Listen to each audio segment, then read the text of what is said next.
Chabik ni na simbyata ka Simti lauti ka Nanun re at hay mo Rua chan na ka dong mo Na tua mi Cho điao tê dây man lâu kili An chan đi đi ka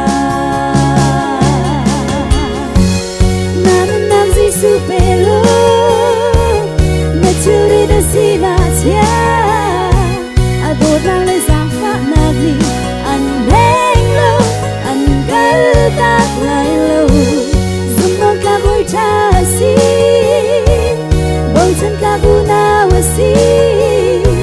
Na si na zum zali na u Nunnak pek Tiang in ando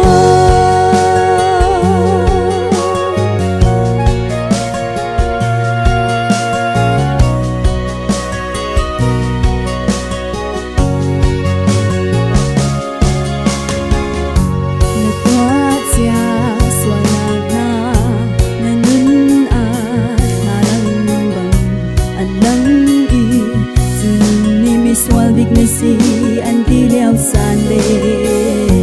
đã thiên lung niang mơ châu tha lâu si tình si man se san tampi tua lâu tình tua em na cha na liam ti ka nanan nam si su pe lo na churi na si na chia adot lang le sang fa nag ni An heng lâu, an gal tak lai lâu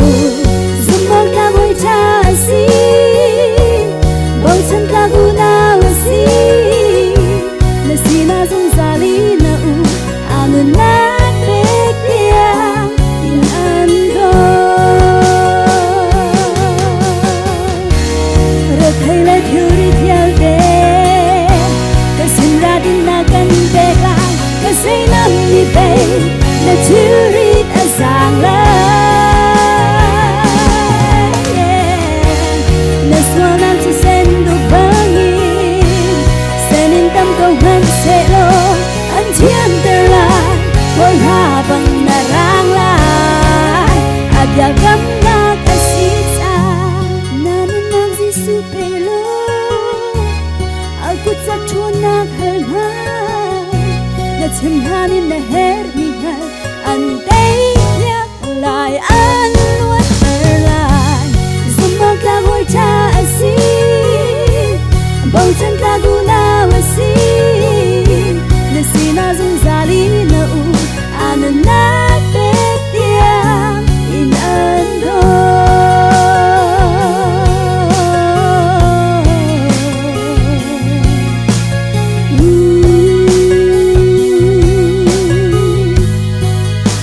Nunnak pek Tiang in ando